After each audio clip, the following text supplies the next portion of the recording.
Bismillahirrahmanirrahim. Alhamdulillahirabbil alamin wa bihi nasta'inu ala umuri dunya waddin. Wassalatu wassalamu ala asyrafil anbiya'i wal mursalin nabiyina Muhammadin wa ala alihi wa ashabihi ajma'in. Amma ba'du. Raditu billahi rabba wa bil islami dina wa bi Muhammadin nabiyya wa rasula. Puji dan syukur kita panjatkan kepada Allah Subhanahu wa taala. Alhamdulillah pagi hari ini cuaca agak mendung ya. Kita masih semangat untuk menghadiri kajian Thalabul Ilmi, juga lebih kepada bagaimana kita terus berupaya memperbaiki diri kita. Apalagi Ibu Ina sering mengulang-ulang kepada saya di umur yang mungkin tidak terlalu lama lagi kita di dunia ini, bagaimana kita lebih berupaya lebih baik lagi, mungkin intinya seperti itu. Maka yang biasanya kajian saya itu tentang fikih, dan saya sudah janji akan membahas tentang fikih saum pada pagi ini, mungkin lebih ke motivasi gitu ya, lebih ke motivasi dan juga muhasabah diri, bagaimana kita dan ini memotivasi saya juga sendiri sebetulnya, bagaimana kita ingin menjadi lebih baik di tahun yang baru ini gitu ya. Karena sejatinya perubahan pergantian waktu ini yang harusnya membuat kita lebih sadar ya, lebih sadar terhadap diri kita, apa saja yang sudah kita persiapkan untuk menghadapi hari akhir. Judul ini sebetulnya diambil dari salah satu kata di ayat ini, yaitu sabiqun bil khairat. Jadi maksudnya adalah bagaimana kita akan agar bisa menjadi orang-orang termasuk kategori sabiqun bil khairat. Nah, apa itu sabiqun bil khairat? Nanti kita baca dulu ayatnya, kita jelaskan ya. Ayatnya, a'udzubillahi minasyaitonirrajim. Tsumma awrathnal kitabal ladzina astafaina min ibadina. Faminhum zalimun li nafsihi wa minhum muqtasid wa minhum sabiqun bil khairati bi idznillah. Dzalika huwal fadlul kabir.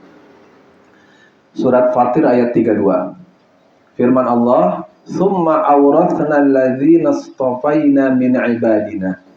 Kemudian kami wariskan kitab suci ini kepada orang-orang yang kami pilih min ibadina, dari hamba-hamba kami.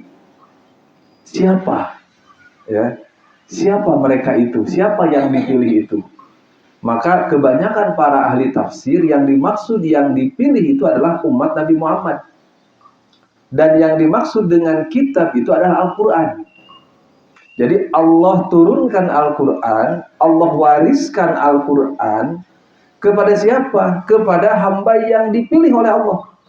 Karena ada juga yang menafsirkan yang dimaksud adalah semua kitab. Jadi Allah wariskan kitab-kitab samawi, baik kitab sebelum Al-Quran ataupun kitab Al-Quran. Nah, maka ayat ini menerangkan umum, baik umat Nabi Muhammad, baik sebelum Nabi Muhammad. Nah, maka penafsiran yang paling kuat dari ayat ini adalah tentang yang dimaksud dengan yang dipilih itu adalah umat Nabi Muhammad, yaitu kita. Ya. Orang umat Nabi Muhammad sanes? Insya Allah nya Bu. Ya, apa misalnya umat Nabi Muhammad, umat sahat tuh. Ya. Tinggal bagaimana kita betul-betul membuktikan diri sebagai umat Nabi Muhammad. Nah, kenapa? Karena nanti ternyata umat Nabi Muhammad itu ada 3 kriteria di sini. Ya. Tsumma awrathnal kitabal ladzi istafaina min ibadina. Allah memilih dan kita termasuk yang dipilih oleh Allah untuk mendapatkan Al-Qur'an. Tapi dari orang-orang yang mendapatkan Al-Qur'an itu tidak sama ternyata. Faminhum zalimun li nafsihi. Ada orang yang menzalimi dirinya. Dan ini adalah kebanyakan. Ya. Ada orang yang menzalimi dirinya. Wa minhum muqtasid, ada orang yang muqtasid, pertengahan. Ada orang yang muqtasid itu bahasa lainnya ngirit. Jadi kalau ekonomi itu disebutnya iktisad. Nah, jadi kelas ekonomi itu kelas iktisad. Iktisad itu maksudnya ya sangat pas-pasan gitu. Wa minhum muqtasid. Tetapi wa minhum sabiqun bil khairat. Ada yang sabiqun bil khairat, senantiasa dia bersegera berbuat kebaikan. Lebih dulu berbuat kebaikan biiznillah, atas izin Allah Subhanahu wa taala. Ya, jadi ini sebetulnya kata biiznillah ini jangan dicoret gitu sebetulnya, ya. Jangan dihilangkan. Kenapa? Karena ketika kita mampu berbuat baik, itu ada hidayah Allah, ada izin Allah, ada taufik Allah di sana. Sehingga apa? Sehingga manusia sebaik apapun tidak boleh sombong. Ya. Jadi dia berbuat baik, bersegera dalam kebaikan, tapi disertai dengan kesombongan. Ya, disertai dengan kesombongan. Wah, saya paling bagus, saya paling hebat, saya paling ini, ya. Nah, maka dalam ayat ini biiznillah, sabiqun bil khairatnya itu biiznillah. Tapi zalimun li nafsi, muqtasid tidak pakai biiznillah. Kenapa? Karena harapan Allah itu bukan begitu. Ya. Nah, jadi dzalika huwal fadlul kabir. Inilah keutamaan yang besar. Inilah ya karunia Allah yang besar. Kepada siapa? Kepada kita umat manusia, kepada kita umat Nabi Muhammad, yaitu diturunkannya Al-Qur'an, tetapi manusia itu dibagi 3 kelompok. Nah, apa yang dimaksud zalimun li nafsi? Apa yang dimaksud dengan muqtasid, dan siapa gitu ya? Siapa yang di zalimun li nafsi? Siapa yang muqtasid? Siapa yang sabiqun bil khairat? Banyak tafsirnya, banyak ininya. Saya ambil dari Ibnu Katsir saja. Ya, tafsir yang paling populer, ya, yaitu tafsir Ibnu Katsir. Kata Ibnu Katsir, zalimun li nafsi. Jadi lengkapnya dalam situ summa aqsaman nas ila salasati aqsam. Kemudian manusia itu dibagi 3 kelompok. Ya, yang pertama adalah zalimun li nafsi. Siapa itu zalimun li nafsi? Zalimun li nafsi saya bacanya al-mufarrid. Al-mufarrid fi fi'li ba'dil wajibat. Dia yang hanya melakukan sedikit. Jadi mufarrid itu ada ifrad, ada tafrid. Kalau ifrad itu berlebihan. Kalau tafrid kurang. Jadi dia melaksanakan sebagian kewajiban saja. Jadi banyak kewajiban yang dia tidak laksanakan. Ya, dia melaksanakan kewajiban, misalkan sholat dia laksanakan, tapi kewajiban-kewajiban lain dia tinggalkan.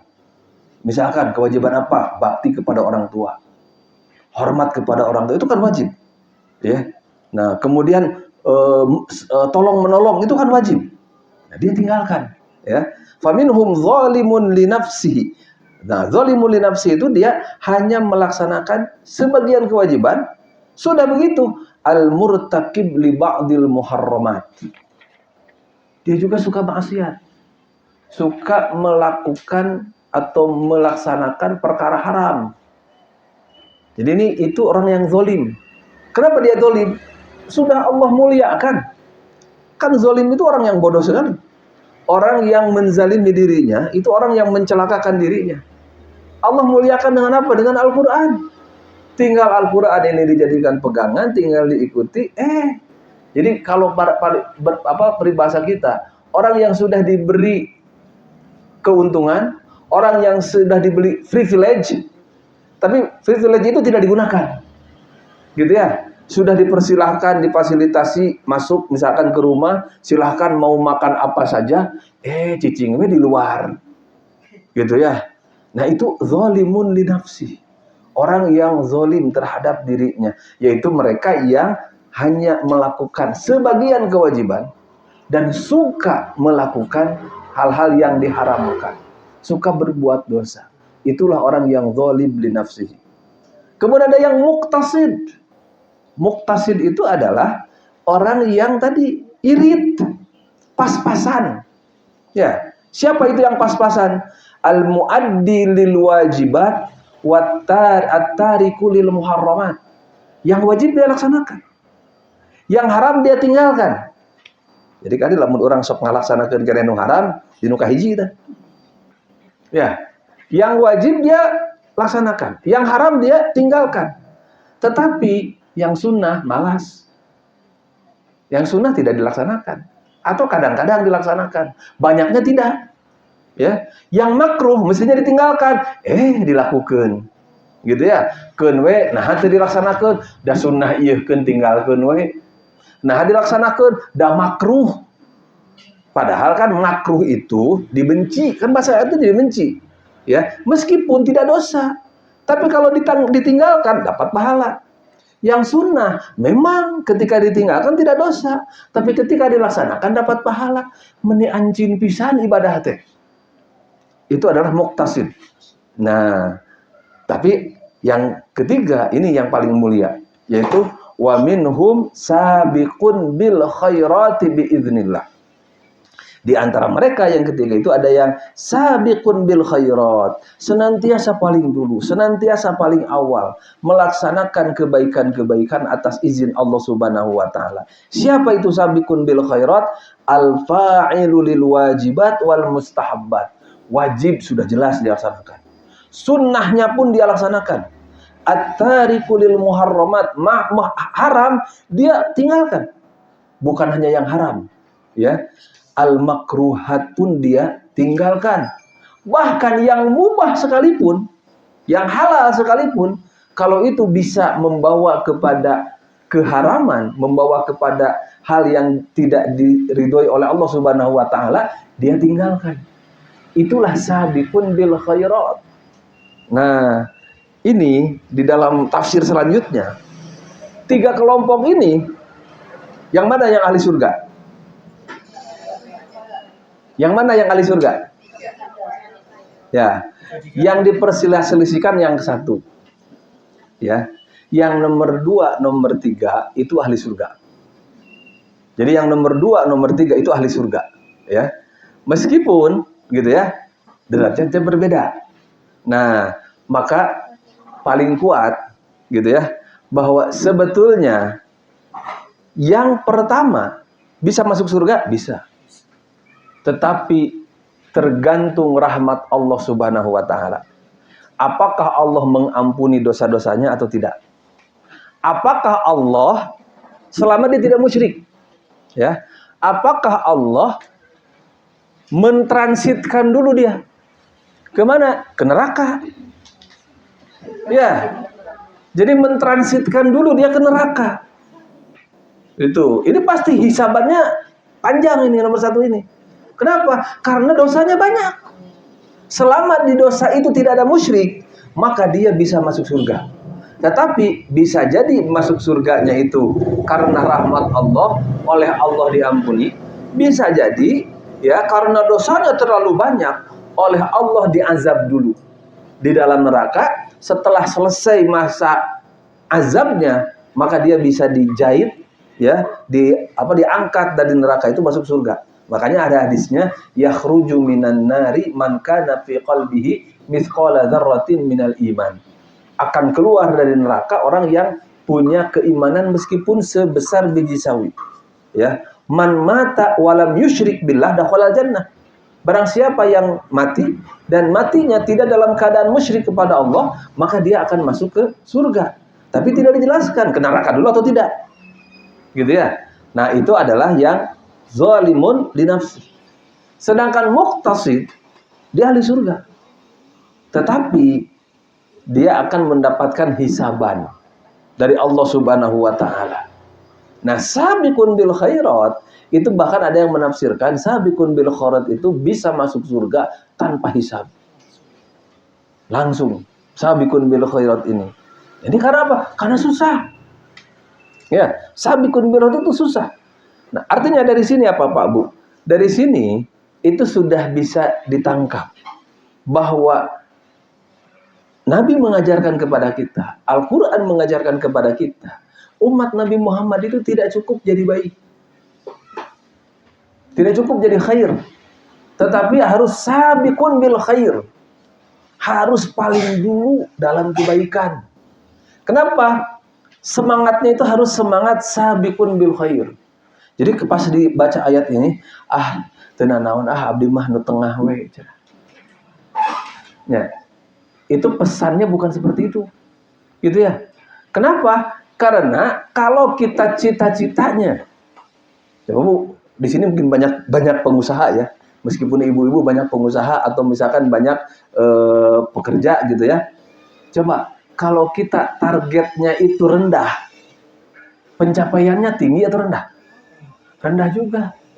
Target tinggi saja, ya, target tinggi saja belum tentu bisa tercapai, Ya, target tinggi saja. Apalagi targetnya rendah. Nah, dalam bisnis saja kita memasang targetnya tinggi, ya. Ini misalkan apa? Target tahun 2026 itu omset kita berapa miliar misalkan. Ya, dari target misalkan 100 miliar, kita mencapai 70 miliar misalkan. Coba kalau targetnya cuma 100 juta, targetnya 50 juta. Nah, targetnya ge sakitu gitu. Sehingga lamun misalkan tetos menang geus sarewe cenah gitu. Nah, maka sama dalam ibadah pun kita dituntut bukan hanya menjadi baik, tetapi lebih baik, bahkan menjadi orang yang pertama di dalam kebaikan. Nah, ini yang dipesankan oleh ayat ini. Maka, Bu, jadi zolim li nafsihi mah teu kudu diajar. Ya. Muktasid juga mungkin perjuangannya tidak terlalu berat. Ya. Kenapa? Karena orang-orang rata-rata sudah punya kesadaran untuk itu. Apalagi yang hadir di sini orang-orang yang taat beribadah. Tetapi bagaimana kita juga bisa melatih diri kita agar menjadi sabiqun bil khairat. Kenapa? Karena kalau sabiq itu berarti ada apa? Ada perlombaan. Kalau dalam ibadah itu juga harus berlomba. Berlomba itu bukan di dalam dunia saja. Di dalam ibadah pun harus berlomba. Maka sabiqun bil khairat inilah yang harus menjadi target kita. Gitu ya. Nah, jadi pami targetna sabiqun bil khairat turun-turun karena muktasid. Pami targetna muktasid turun-turun karena zalimun li nafsihi. Kenapa? Karena kata orang sudah menganggap enteng terhadap ibadah, biasanya nganggap enteng karena dosa. Ya punya. Ya, jadi orang kalau menganggap enteng pada ibadah, maka kita juga akan menganggap enteng pada dosa. Maka bagaimana agar kita termasuk orang-orang yang sabiqun bil khairat? Ya. Bagaimana agar kita termasuk orang-orang yang sabiqun bil khairat? Yang pertama dan yang utama adalah menumbuhkan motivasi dalam diri. Ya. Menumbuhkan motivasi dalam diri kita ya untuk berbuat baik, untuk mengumpulkan pahala. Kenapa? Karena setiap amal kita, setiap perbuatan kita akan diminta pertanggungjawaban oleh Allah. Akan dicatat. Ini menurut saya yang paling utama. Kenapa? Karena orang ketika berbuat baik, motivasinya apa? Ya. Motivasinya apa? Kalau misalkan karyawan, dia berbuat baik, motivasinya apa? Agar bisa dinilai oleh atasan. Ya tidak. Ya, kalau misalkan dia tidak ada target naik jabatan, tidak ada target ini, nyakitu-kitu we gaweana teh. Gitu ya. Nah, kita pun dalam ibadah harus punya target. Makanya harus ada motivasi. Motivasinya apa? Motivasinya sebetulnya untuk keselamatan diri kita. Bahwa apapun yang kita kerjakan di dunia ini, pasti akan ada perhitungannya nanti di akhirat. Ya, pasti akan ada perhitungannya di akhirat. Maka ketika kita berbuat pahala, gitu, berbuat baik, berbuat pahalaan, gitu ya, kita jadikan sebagai tabungan. Tapi ingat, jangan berani-berani berbuat dosa. Kenapa? Bisa jadi di dunia luput, tapi di akhirat tidak akan ada yang tidak akan ada yang tidak tercatat. Makanya Allah berfirman dalam Quran surat Al-Kahfi ayat 49, nanti di akhirat wawudi'al kitab, dan diletakkanlah kitab. Apa yang maksud kitab dalam ayat ini? Catatan amal seseorang. Ya. Dan ini menggunakan fiilnya itu bukan fiil mudhari, Bu. Ya, Bu Ina ya, karena di sini mah nggak apa-apa ya. Dijelasin kaidahnya juga ya. Pendalaman sedikit ya. Di sini kan wudi'a itu fiilnya fiil madhi. Majhul. Fi'il madhi itu apa? Yang sudah. Yang sudah, bukan yang belum. Padahal ini belum. Kan nanti. Kenapa? Kalau fi'il mudhari yang belum, ya. Kenapa? Yang belum tetapi menggunakan fi'il madhi. Itu pasti. Dalam bahasa Arab, kaidah bahasa Arab artinya sesuatu yang pasti terjadi meskipun belum terjadi. Enggak apa-apa memakai fi'il madhi. Ya. Misalkan wajaat sakratul maut, dan Itu artinya apa? Telah datang sakaratul maut. Padahal itu peringatan buat kita yang belum mati loh. Ya, wajahat sakaratul maut bil haq. Kenapa? Karena sakaratul maut itu pasti. Ya nggak ada yang nggak mengalami sakaratul maut. Ya urang teu rasaan moal maut we. Gitu ya. Padahal usia sudah kamagrib. Gitu ya. Nah, itu apa wudi'a kata firman Allah sini wa wudi'al kitab, dan nanti pasti akan diperlihatkan, diletakkan catatan amal kita. Fatarul mujrimina musyfiqin, maka engkau akan melihat orang-orang pendosa itu musyfiqin, merasa ketakutan. Jadi orang-orang pendosa di dunia kadang-kadang belaga kan? Ya enggak? Ya, pendosa di dunia itu kadang-kadang lebih belagu daripada orang-orang yang soleh. Justru orang itu semakin soleh semakin tawadu. Tapi biasanya semakin orang itu jahat semakin belaga gitunya. Apa sombong dengan kejahatannya. Nanti di akhirat begitu nih catatan amal kamu, luas. Kaget dia, takut dia, musyfikina mimma fihi, dari apa yang ada dalam catatan tersebut. Wa yaquluna, dan mereka mengatakan ya wailatana, celaka. Ya, Bu, pami urang nyebatkeun, aduh cilaka di dunia keneh masih kena kesempatan. Tapi kalau di akhirat celaka. Oh, udah enggak ada kesempatan lagi. Ya wailatana, kata orang-orang itu. Celakalah kami, celakalah kita. Mali hadzal kitab, apa kitab ini? Apa catatan ini? La yughadiru saghiratan wala kabiratan illa ahsaha, tidak meninggalkan sedikit pun baik yang besar ataupun yang kecil kecuali dihitung, dicatat. Bu, urang mah di dunia sok aya nu diliwat catatan teh tong diasupkeun cenanya nu eta mah kitu nya, tong dicatetnya nu eta mah sok dambel we bona sakitu wios abi mayarna sakieu nya. Di dunia mah sok kitunya. Di akhirat mah moal tiasa. Nya sok aya nu kitu batur saris urang. Nya urang bakal babawakeun gitu nya. Ya, urang bakal babawakeun gitu. Nah, jadi kadang nu mamawana deh gitu ya.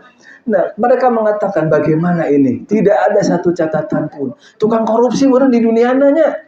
Di dunia tukang korupsi biasa nyumputkeun catatan gitu ya untuk kan ngarobakno hiji ge lumayan teh gitu ya. Nah, ma li hadzal kitabi la yughadiru saghiratan wala kabiratan illa ahsaha wa wajadu ma amilu hadiran. Mereka mendapatkan apa yang diamalkan itu hadir, nampak di depan. Mungkin yang di dunia itu tidak terlihat. Ya, orang tidak tahu di dunia itu. Di sana terlihat, nampak sekali, ya. Wala yadzlimu rabbuka ahada, Allah itu tidak pernah menzalim. Makanya dalam ayat lain disebutkan, ya, dalam ayat kullu nafsin za'iqatul maut wa innama tuwaffawna ujurakum yaumal qiyamah. Nanti balasan kalian itu akan dipenuhi pada hari kiamat. Di dunia itu banyak yang terlewat. Jadi maaf ya kalau di dunia kita berbuat baik kepada orang lain tidak diapresiasi, santai. Gitu ya. Kalau ada orang yang berbuat jelek, berbuat jahat kepada kita, dia belum mendapatkan akibatnya, jangan terlalu sakit hati. Biarkan saja. Nanti kita stroke. Lamun di pikiran teuing mah. Kenapa? Wa innama tuwaffawna ujurakum yaumal qiyamah. Balasannya nanti akan dipenuhi oleh Allah pada hari kiamat. Ya. Nah, faman zuhziha 'alan nar, barang siapa yang dijauhkan dari api neraka, wa udkhilal jannata faqad faza, dan dimasukkan ke surga, maka dia telah mendapatkan kemenangan yang sesungguhnya. Semuanya akan dihisab, apa saja yang dihisab. Ini agar kita mengingatkan kepada umur ya. Firman sabda Nabi, langsung saya matannya saja. Nanti pada hari kiamat itu la tazulu qadama 'abdin yaumal qiyamah. Tidak akan beranjak dua telapak kaki seorang hamba pada hari kiamat hatta yus'al, sehingga akan diminta pertanggungjawaban tentang 4 hal. Pertama, an umrihi, tentang umurnya, fima afnah. Umurnya itu dipakai untuk apa? Dihabiskan untuk apa? Umur itu kan pasti habis. Berapapun. Ya. Orang itu umurnya panjang atau pendek habis, tidak ada yang hidup abadi. Ya. Kita itu sekarang nikmat menikmati hidup ini kita tidak tahu berapa tahun lagi, ya. Tapi yang jelas mungkin 50 tahun lagi yang akan datang sudah tidak ada semua kita ini. Ya. Ya, sudah tidak ada semua. Mau perang mau nggak perang, Bu. Mau perang nggak perang. Umur kita sudah di atas 50 tahun, 50 tahun lagi sudah nggak ada kita. Ya, gitu. Sudah nggak ada gitu. Ya. Jadi umur itu tidak ada, habis. Ya, Allah memberikan umur kepada kita sebagai anugerah, sebagai amanah. Kurang tidak dirayakeun gitunya di nggak apa-apa, disyukuri oleh kita, tapi mensyukurinya dengan apa? Menggunakan umur itu untuk kebaikan. Kenapa? Karena nanti akan ditanya Allah, habis untuk apa umur kamu? Ada yang 60 tahun, 60 tahun itu dipakai apa saja. Ada yang 20 tahun, tetap ditanya, dipakai apa saja. Ada yang Allah takdirkan sampai misalkan 90 tahun, dia hampir 100 tahun, meskipun jarang sekali sekarang kan orang itu seperti itu, ya. Tetap akan ditanya, dihabiskan untuk apa. Yang kedua yang ditanya nanti oleh Allah itu adalah an ilmihi, ya, tentang ilmu, min fima amila fihi, dipakai atau diamalkan untuk apa, ya. Ilmu itu diamalkan untuk apa. Jadi kalau ilmu itu ditanya cuma satu, ya. Lah Ustaz jenah saya mah jelema bodoh, tah jelema masih lagi pinter, Bu. Tergantung dina bidang, ya. Dan kita pintar di bidang apa? Lalu ilmu kita itu digunakan untuk apa? Ya. Belum tentu ilmu agama membawa keselamatan. Kalau digunakan untuk apa? Untuk kejelekan. Ya, ilmu agama digunakan untuk menipu misalkan. Ilmu agama digunakan untuk meraih harta dengan cara yang haram, kan bisa. Gitu ya, dengan cara menipu, gitu ya. Nah, tetapi ilmu maling, boleh nggak kita tahu ilmu maling? Boleh, tapi jangan dipakai maling. Dipakai apa? Dipakai nangkep maling. Gitu, misalkan ilmu copet, kan nyopet ya ilmu nah. Simpuringnya diajar di preman pensiun. Oh, gitu ilmu nyopet teh. Gitu ya. Nah, saya tahu ilmunya. Oh, berarti lamun aya nu kieu copet gitu. Naik angkot aya nu di tasna dipayunkeun gitu. Oh, copet gitu kan. Untuk apa? Agar kita hati-hati gitu. Nah, itu ilmu itu tidak ditanya dari mana. Tapi ilmu itu ditanya dipakai untuk apa. Nah, yang ditanya dari mana ke mana itu harta. Ya, an malihi, tentang hartanya. Min ainak tasabahu, dari mana tuh dapat hartanya. Wa fi ma anfaqahu, dikemanakan. Ya. Nah, itu jadi artinya ini kan hidup itu kan tidak lepas dari itu. Hidup itu umur kita, fisik kita, kemudian hidup itu ilmu kita, hidup itu harta kita, ya, itu semuanya akan dipinta pertanggungjawaban. Dan yang keempat yang ditanya oleh Allah itu an jismihi. Dalam lafaz lain an syababihi, tentang fisiknya. Ya, jadi sebetulnya kan ini sudah masuk di umur, tapi ternyata ditegaskan lagi di akhir an jismihi, tentang fisik kita. Nah, dalam hadis lain an syababihi, tentang masa mudanya. Fima ablah, dibuat rentak dalam apa? Dibuat usang dalam apa? Ya kan fisik kita ini dari kuat jadi lemah. Ya, ketika fisik kita kuat, ketika jasad kita kuat, dipakai untuk apa? Dipakai untuk kebaikan atau dipakai untuk dosa? Tangan kita dulu bisa misalkan mengangkat 10 kilo. Sekarang 1 kilo saja encok. Gitu ya. Mata kita dulu sangat bengras sekali. Sekarang sudah rabun. Ya, pikiran kita, ingatan kita dulu masih jernih. Sekarang, waduh, payah cina gitunya. Nah, memang itu mah sudah manusiawi. Itu mah hukum alam. Tapi bagi kita seorang muslim, itu ketika kuat itu dipakai apa? Ketika buta tulang, buta daging, buta hejo, dipakai naon gitu. Ya, buta terong dipakai naon gitu ya. Nah, inilah jadi yang pertama kita sadar, ya, tumbuhkan kesadaran, kuatkan kesadaran dalam diri kita, apapun amal kita itu pasti akan dihisab. Ya. Jadi apapun amal kita itu pasti akan dihisab, berarti itu akan menjadi motivasi kita akan berbuat baik. Tapi tadi tidak cukup berbuat baik. Bersegera. Ya. Jadi tidak cukup berbuat baik. Kenapa? Karena kalau kita menunda-nunda, biasanya lepas, Bu.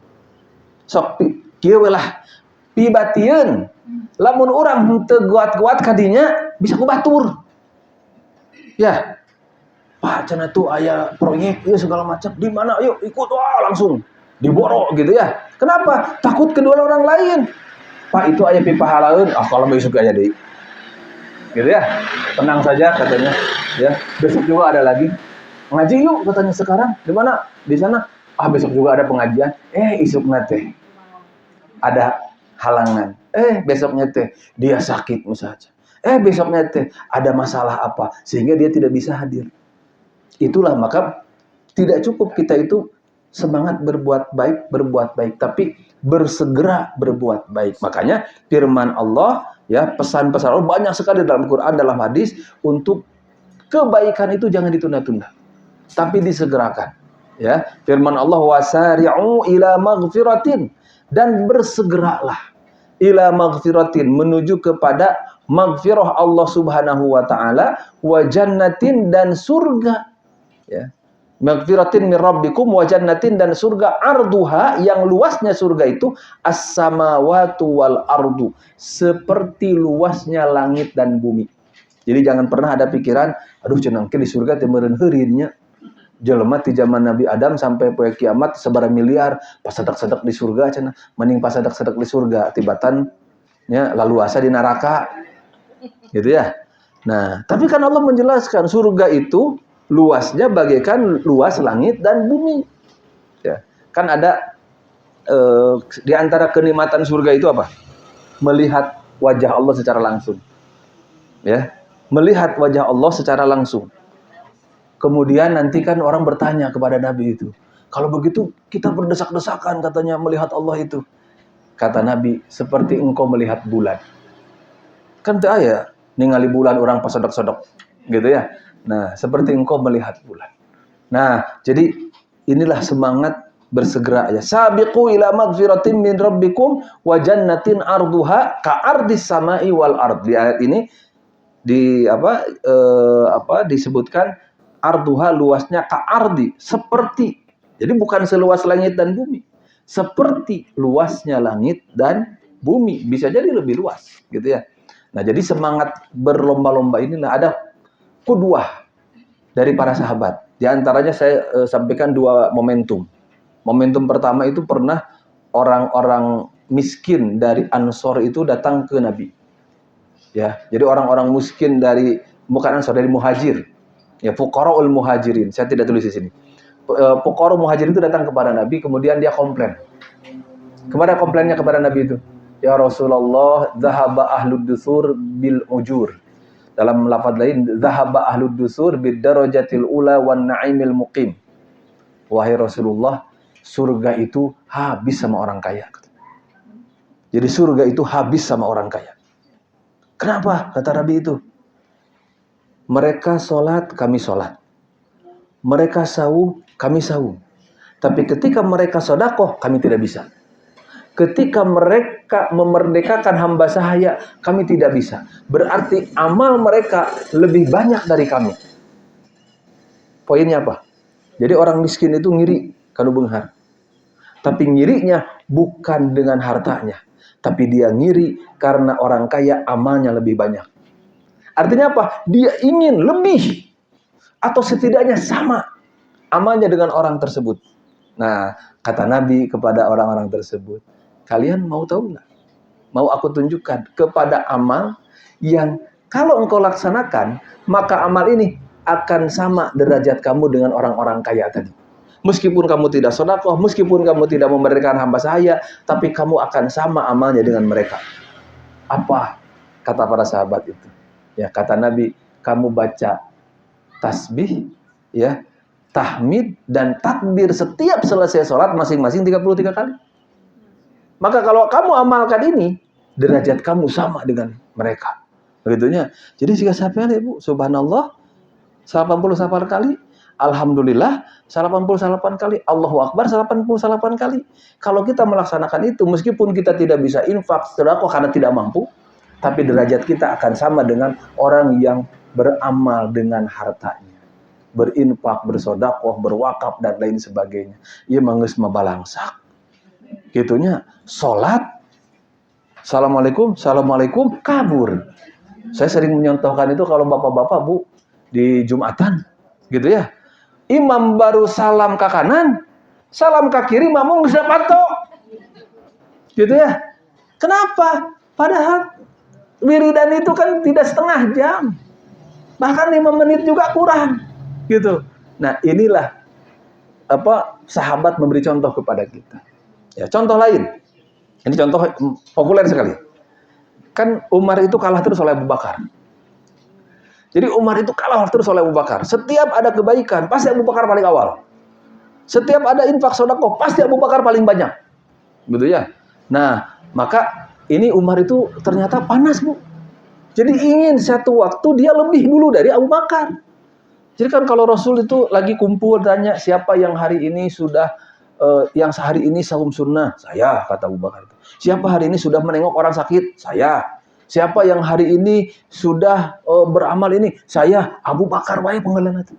Jadi kenapa Abu Bakar disebut Abu Bakar? Kan tidak punya anak namanya Bakar, tidak. Abu Bakar itu namanya Abdullah bin Abi Quhafah. Namanya itu Abdullah bin Abi Quhafah. Ya, anaknya tidak ada. Anaknya ada Abdullah. Anaknya ada Aisyah. Ya. Anaknya ada Asma. Tidak ada namanya anaknya Bakar. Bakar itu apa artinya?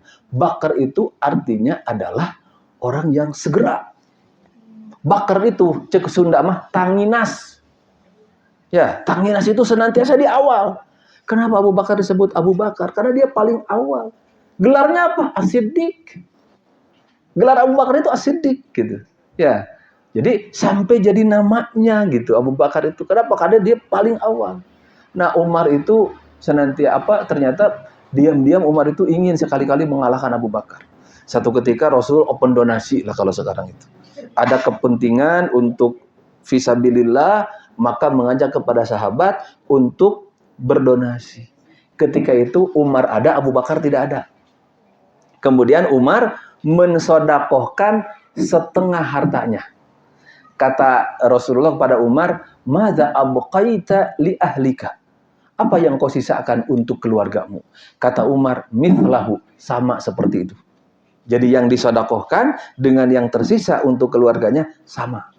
Jadi kalau kita punya aset atau kita punya omset misalkan 1 miliar 500 juta disodakohkan. Ayak moal duka itu ayeuna. Susah kan? Ya. Jadi kan kalau kita punya 1 miliar disodakohkan 10 miliar kan asa pangberehanana kita. Sudah merasa orang paling dermawan kan? Umar itu mensodakohkan setengahnya, tidak disebutkan nominalnya. Gitu ya. Kata Umar, kalau satu hari saya bisa lebih dulu dari Abu Bakar, ternyata hari ini saya lebih dulu dari Abu Bakar. Hari ini saya menang lawan Abu Bakar, katanya. Kenapa? Karena Abu Bakar tidak ada. Kalaupun ada Abu Bakar, kan lebih dulu saya. Datang Abu Bakar, kemudian Abu Bakar mensodakohkan lebih hartanya. Ditanya oleh Rasul kepada Abu Bakar, apa yang engkau sisakan untuk keluargamu di rumahmu? Kata Abu Bakar, Allah wa Rasuluh. Yang saya sisakan hanya Allah dan Rasulnya, habis diberikan. Umar geleng-geleng mungkin kalau sekarang. Wallahi lan asbiqa Abu Bakrin. Demi Allah, Abu Bakar itu tidak terkalahkan. Poinnya apa Bu di sini saya sampaikan? Ternyata para sahabat memberikan contoh kepada kita bagaimana kita itu tidak cukup berbuat baik, tetapi bersegera dan berlomba-lomba dalam berbuat baik. Jadi kunci untuk jadi sabiqun bil khairat itu bukan hanya, jadi ini nyambung. Semua tadi itu nyambung, ya. Saya coba kumpulkan itu nyambung. Kita sadar akan dihisab, harus berbuat baik, tidak cukup berbuat baik, tetapi bersegera berbuat baik, ya. Kemudian jangan sepelekan kebaikan, meskipun kecil, ya. Jangan sepelekan kebaikan, jangan anggap remeh, ya. Nah, sabda Nabi dalam hadis ini, An Adi bin Hatim radhiyallahu anhu qala dzakara Nabi sallam an-nar. Ya, dari Adi bin Hatim radhiyallahu anhu dia berkata, dzakara Nabi pernah menyebutkan SAW menyebutkan an-nar, menyebutkan menerangkan tentang neraka. Kemudian fata'awwadza minha. Nabi berta'awuz, memohon ampunan kepada Allah Subhanahu wa taala minha dari neraka. Wa asyaha biwajhi, Nabi memalingkan wajahnya. Jadi ketika menerangkan neraka, Nabi merenunginya. Kemudian bagaimana Nabi membayangkan neraka itu ada di hadapannya. Dan Nabi sudah diperlihatkan oleh Allah. Ya, bagaimana neraka dengan azabnya yang pedih. Maka ketika menerangkan neraka, Nabi senantiasa memalingkan wajahnya. Tsumma dzakaron nar, kemudian menerangkan lagi tentang neraka. Fata'awad minha. Nabi berlindung dari neraka wa asyaha biwajhihi. Qala Syu'bah amma marrataini fala asyub.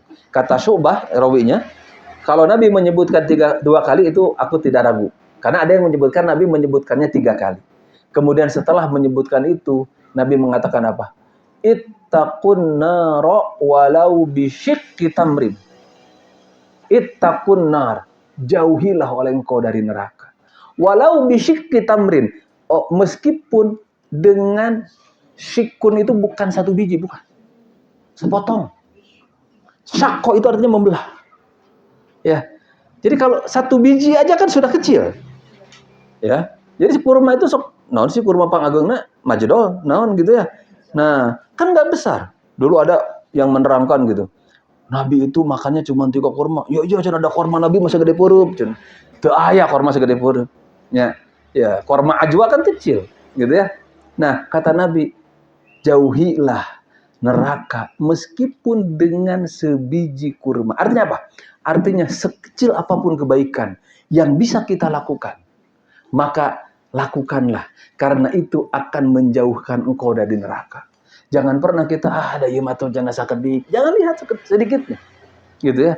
Nah, ini mah amalan yang kecil gitu. Tidak. Sekecil apapun. Dalam hadis lain Nabi mengatakan la tahqiranna minal ma'ruf. Ya, jangan engkau hina akan kebaikan. Ya, meskipun walau antalqa akhaka biwajhin talqin. Meskipun hanya ketika bertemu dengan saudaramu engkau memberikan wajah yang marahmai. Marahmai itu bahasa Indonesia. Sumringah, ramah. Gitu ya. Jadi bukan tidak baud, ya. Tidak ketika bertemu itu memalingkan wajah. Itu adalah sudah sedekah. Ya. Jadi daripada kita diberi uang tapi anu masihna baud. Gitunya, tapi da ayeuna macam mending dibaudan tapi diberi duit. Gitu. Ya. Nah. Mending beliau sudah dibaudan daripada disenyumin tetapi tidak dikasih katanya gitu kalau sekarang. Padahal ternyata senyum itu luar biasa ya. Bu, pami urang pendak sareng rerencangan. Rerencangan urang teh henteu senyum ka urang. Komo ngabalieur mah. Kan menjadi pertanyaan. Aya masalah naon? Ya, ada masalah apa dengan saya? Gitu ya. Ada apakah saya salah apa? Atau misalkan kita suudzon. Apakah dia marah ke saya dan lain sebagainya? Kan menjadi banyak turunannya. Tetapi hanya dengan seutas senyum di bibir kita, masalah hilang. Dan melahirkan ketenangan di dalam itulah sedekah. Ya, itulah sedekah. Makanya kata Nabi, jangan engkau sepelekan kebaikan meskipun engkau hanya bertemu dengan teman kamu dan engkau senyum. Dan engkau memberikan wajah yang ceria. Dan engkau memberikan wajah yang semringah. Tidak memberikan wajah yang cemberut. Ya, tidak memberikan wajah anu baeud. Gitu ya. Nah, itulah. Jadi laksanakan kebaikan, bersegera, jangan sepelekan kebaikan. Sebagaimana jangan juga sepelekan dosa. Kalau orang masuk nyepelekan dosa, Bu. Ya, nembe ge sakali cenah. Ya, cenah pira kadar ge dosa saeutik. Gitu ya. Jangan sepelekan. Kenapa? Karena yang sedikit itu kalau kita biarkan, lama-lama akan menjadi besar dan bisa mencelakakan kita. Sebagaimana sabda Nabi, iyyakum wa muhaqqiratiz dzunub. Iyyakum, hati-hati kalian. Jauhilah oleh kalian wa muhaqqiratiz dzunub, dosa-dosa kecil yang dihina. Dosa-dosa kecil yang disapirakeun. Pira kadar ge cenah. Gitu ya. Pira kadar oge ngabohong sakali. Gitu ya. Pira kadar ge ya cuman ini jangan sekali-kali. Kenapa? Karena kata Nabi, fa innahunna yajtami'na 'ala rajuli. Karena itu nanti akan dikumpulkan. Ya, hari ini dosa segini, hari ini dan dia nggak bohong sekali, isuk 2 kali, pagi itu 3 kali. Kenapa? Karena biasanya sudah menganggap enteng sekali, akan ada anggap enteng lagi kedua kalinya. Menjadi kebiasaan. Ya, saya kenapa contohkan bohong? Karena dosa yang paling mudah itu bohong. Ya, dosa yang paling mudah itu bohong. Paling mudah keluar dari diri kita itu. Dan hampir semua dosa itu ada unsur kebohongannya. Gitu ya. Makanya kunci kebaikan itu apa? Jujur. Ya. Dan berlaku jujur itu gampang sebetulnya mah. Apa? Entong nggak bohong. Dan eta nu hesena teh gitunya. Iya. Nah, jangan ngebohong. Kenapa? Karena bohong itu biasanya diikuti oleh kebohongan selanjutnya. Jadi apa? Nabi mencontohkan, Nabi Ibrahim seumur hidupnya berbohong cuma 3 kali. Ari urang sapoe seberapa kali. Dan ternyata Nabi Ibrahim itu bohongnya benar semua. Kan kita suka, da ieu mah bohong teh jang kebaikan.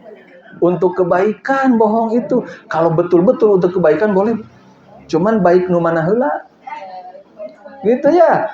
Nah, jadi kalau Nabi Ibrahim itu berbohong itu pertama, ketika diajak oleh kaumnya untuk pergi ke tepi pantai, ada pesta, ada upacara, ya upacara rakyat, tapi di sana ada penyembahan terhadap berhala. Gitu ya. Kalau ikut Nabi Ibrahim ikut upacara kemusyrikan. Ya, tapi kalau tidak ikut bagaimana jawabnya? Ketika diajak kata Nabi Ibrahim, ini sakim, saya sakit. Hari orang makan lain. Ibu badai ngaos, nuju teu raos. Ibu orang piknik yuk, hayu cenah gitu ya. Ibu orang ka mall yuk, hayu. Padahal nuju teu raos teh. Ari diajak ngaos menuju sehat ge janten teu damang. Ari diajak piknik menuju teu damang ge jadi sehat. Gitu. Nabi Ibrahim diajak untuk kemusyrikan, kata Nabi Ibrahim, saya sedang sakit. Itu adalah berbohong. Tapi bohongnya itu apa? Untuk menghindari dosa. Gitu. Ya. Pergilah orang-orang itu ke tepi laut. Ketika orang-orang itu tidak ada di kampung, semua di tepi laut, Nabi Ibrahim masuk ke mana? Ke kandang Tuhan. Nah, ke tempat berhala-berhala. Kan orang tidak ada tuh. Dihancurkan semua oleh Nabi Ibrahim. Kecuali paling besar. Setelah dihancurkan, kampaknya itu digantungkan. Ya, di berhala yang paling besar. Orang-orang pulang dari tepi laut. Waduh, ini Tuhan sudah hancur semua katanya. Sudah hancur semua, sudah tumpur semua gitu. Kemudian mereka mengatakan ini tidak akan salah lagi. Pasti Ibrahim. Dipanggil Nabi Ibrahim. Kata mereka itu, a'anta fa'alta hadza bi alihatina ya Ibrahim. Wah Ibrahim, kamu yang melakukan ini terhadap Tuhan-Tuhan kami. Kata Nabi Ibrahim, bukan saya. Padahal dia kan yang menghancurkan. Tapi bal fa'alahu kabiruhum. Tuh lihat, yang menghancurkan itu yang paling gede itu.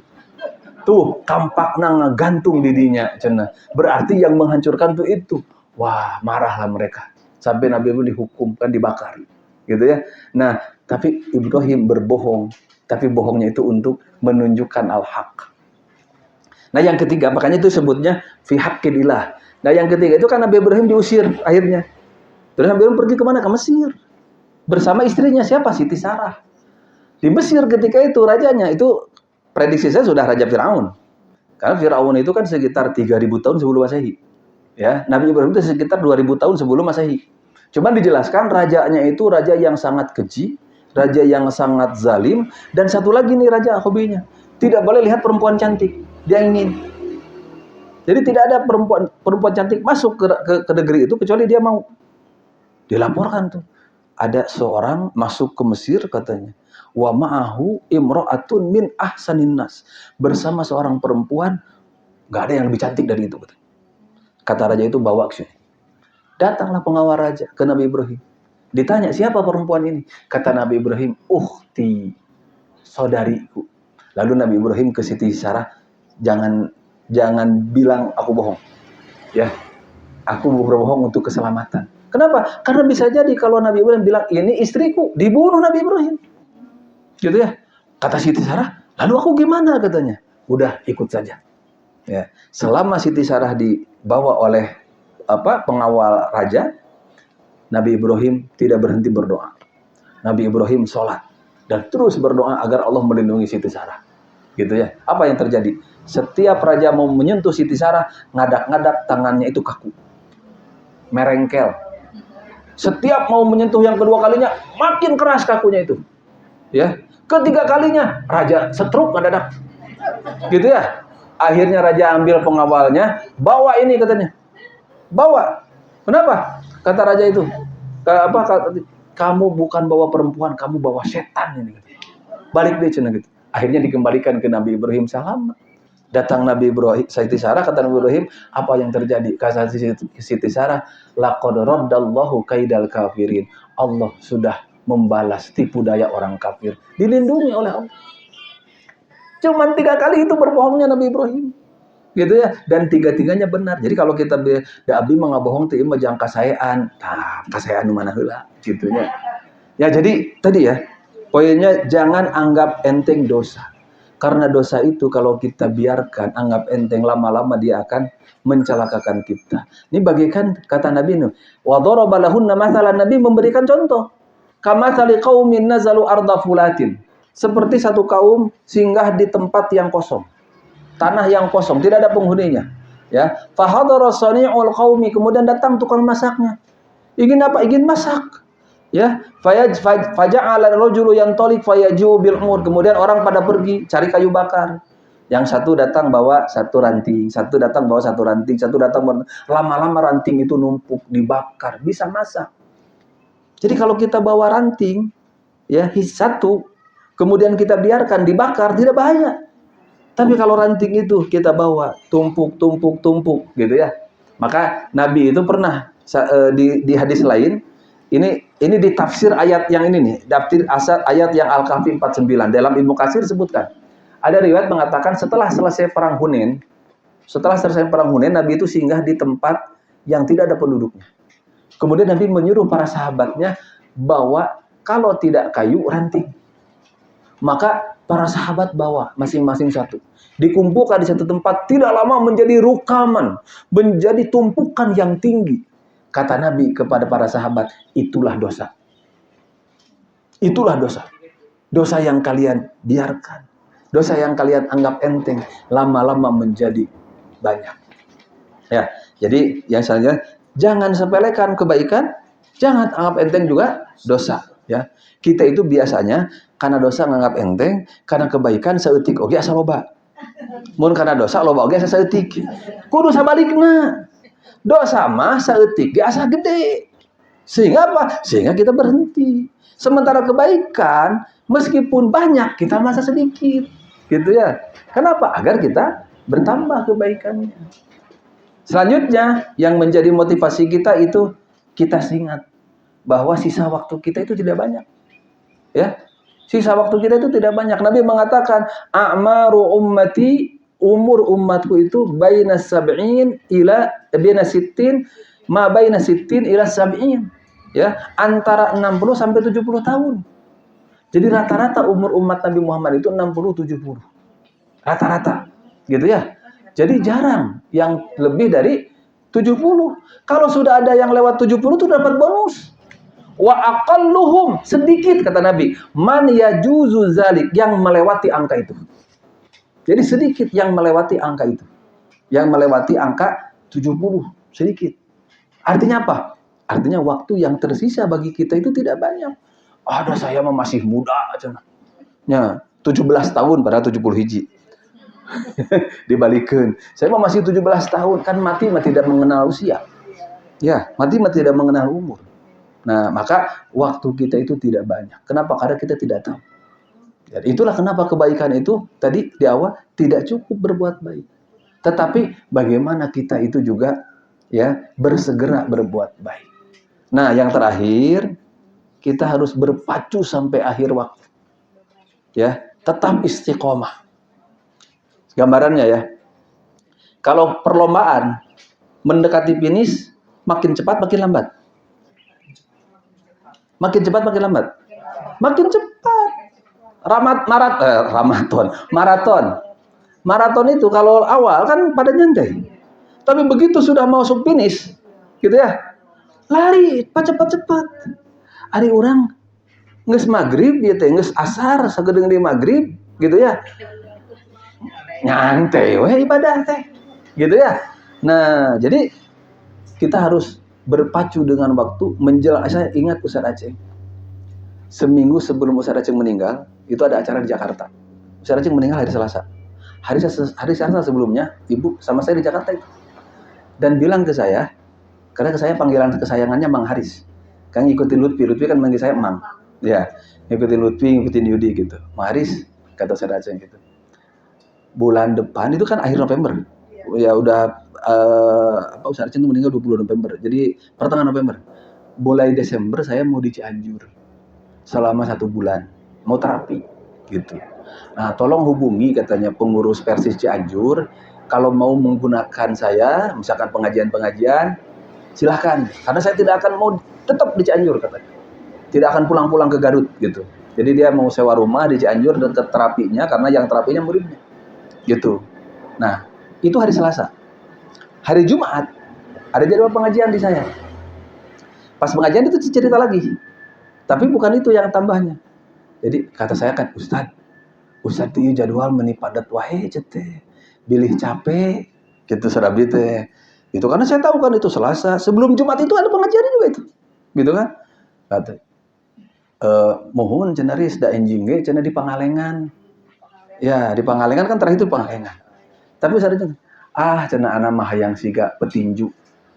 Nah, begitu ronde-ronde terakhir teh makin semangat gitu kan. Kenapa? Ya kalaupun tidak bisa menang KO, menang angka gitu.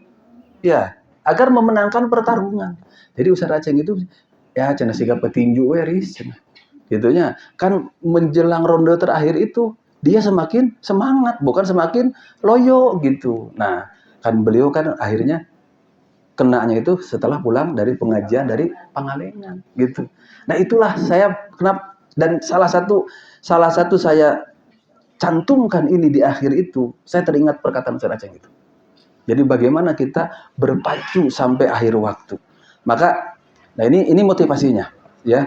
Mudah-mudahan kita termasuk ini. Ya. Sabda Nabi, "Idza aradallahu bi 'abdin khairan ista'malahu." Kalau Allah menghendaki kebaikan untuk seseorang, ista'malahu. Oleh Allah direpotkan. Oleh Allah disibukkan. Digawekeun ku Allah teh. Gitu ya. Kemudian faqila para sahabat bertanya, "Kaifa yasta'miluhu ya Rasulullah?" Bagaimana Allah yasta'miluhu membuatnya beramal, membuatnya bekerja? Qala yuwaffiqhu li amalin shalihin qabla al-maut. Oleh Allah diberikan taufik untuk beramal soleh sebelum mati.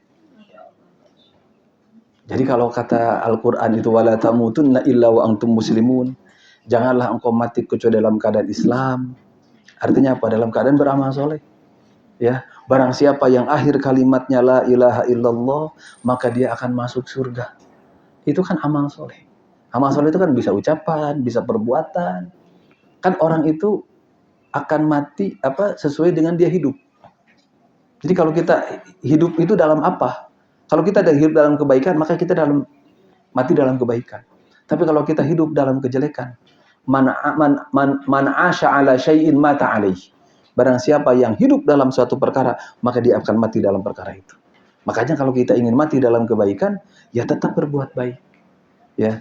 Dan berbuat baiknya tadi, ya, bersegera, tidak menunda-nunda, kemudian tidak menganggap sepele kebaikan, kemudian juga tidak meremehkan kejelekan, gitu ya. Kemudian juga ya, waktu kita sadar bahwa kesempatan itu tidak banyak bagi kita, ya, dan sehingga kita termotivasi untuk memacu kita sampai akhir. Dan kalau begitu mudah-mudahan kita dipilih oleh Allah, yang dipekerjakan oleh Allah sampai menjelang akhir hayat. Apa itu? Kita nanti dimatikan ketika dalam keadaan beramal soleh. Mudah-mudahan ini yang akan membawa kita menjadi golongan sabiqun bil khairat, orang yang senantiasa paling dulu dalam kebaikan. Itu saja mungkin yang bisa saya sampaikan. Terima kasih atas perhatiannya. Mohon maaf dari segala kekurangannya. Aku qouli hadza wa astagfirullah li wa lakum. Saya kembalikan dulu ke Bu Ina. Ya. Maka saya akan mulai duluan. Silakan. Judul ini adalah Sabikun bil Khairat. Jadi saya ingin mengingatkan kepada saya sendiri juga kepada jamaah-jamaah yang lain bahwasanya kita perlu menjadi golongan Sabikun bil Khairat ini, yaitu orang yang melaksanakan kewajiban dan sunnah, meninggalkan yang haram, makruh juga. Ya, makruh dan sebagian mubah. Karena kita hanya ingin mengharap ridha Allah dan semua apapun yang kita kerjakan ini diterima oleh Allah. Amin. Dengan pointer-pointer yang udah Ustaz paparkan di sini, mungkin akan lebih kita ringkas lagi. Ada poin-poin selain segeralah berbuat baik, ya, ingat semua akan pertanggungjawaban, jangan sepelekan kebaikan, jangan anggap enteng dosa, berpacu sampai akhir waktu, itu salah satu poin-poin. Mungkin upaya, ya. Jadi ini bisa digolongkan menjadi upaya kita untuk menjadi insan yang sabikun bil khairat, ya Ustaz, ya. Mungkin bisa ditambahkan nggak Ustaz? Boleh, ini kan diantaranya. Iya, diantaranya. Umpamanya kita harus menjadi ahli ibadah tentunya. Betul. Ya Ustaz, ya. Menjadi ahli ibadah. Kemudian kita harus banyak bersabar dan mensyukuri semua nikmat Allah. Kemudian kita harus zuhud dalam bersikap karena kita akan selalu mengutamakan segala sesuatu pekerjaan untuk akhirat. Kemudian kita harus mencintai orang lain selain diri kita sendiri, ya Ustaz, ya. Mungkin akan lebih praktis kalau kita ibu-ibu ini kalau lihat ini begini kan bla bla bla bla bla, tapi kalau umpamanya ditulis pointer-pointer tersebut mungkin satu ini, dua ini, tiga ini, terus ini terjabarkan dengan baik begitu. Salahkah kalau umpamanya kita golongkan begitu? Jadi ditambahkan lagi umpamanya, tentunya pertama harus menjauhi hati ini dari rasa musyrik, ya Ustaz. Kita nggak boleh musyrik, kemudian musyrik dan munafik, kemudian kita harus menjadi ahli ibadah, kemudian segeralah berbuat baik, cintai orang lain seperti diri sendiri, kemudian jangan sepelekan segala kebaikan, kemudian kita harus ikhlas dalam mengarungi hidup ini, bersedekah dengan yang terbaik, karena waktu kita tidak banyak, berpacu sampai akhir waktu, tetap bersabar dan bersyukur dalam menghadapi hidup, ya. Jadi harus banyak syukur, kayaknya ya, betul. Harus banyak syukur, karena kalau kita tidak syukur nggak ada gunanya kok ini. Iya, betul. Mungkin itu Ustaz yang saya simpulkan dari pointer-pointer ini. Mungkin dari ibu ada yang lain, karena konsentrasi kita adalah dengan sabikun bil khairat ini itu, karena kita ingin bisa umur kita ini menjadi manusia yang terbaik di hadapan Allah. Amin ya rabbal alamin. Wajah mungkin lainnya. Silakan Ibu. Ini mau bertanya tentang hadis riwayat Tirmizi Iya. Di situ dikatakan bahwa ilmu dimanakan diamalkan.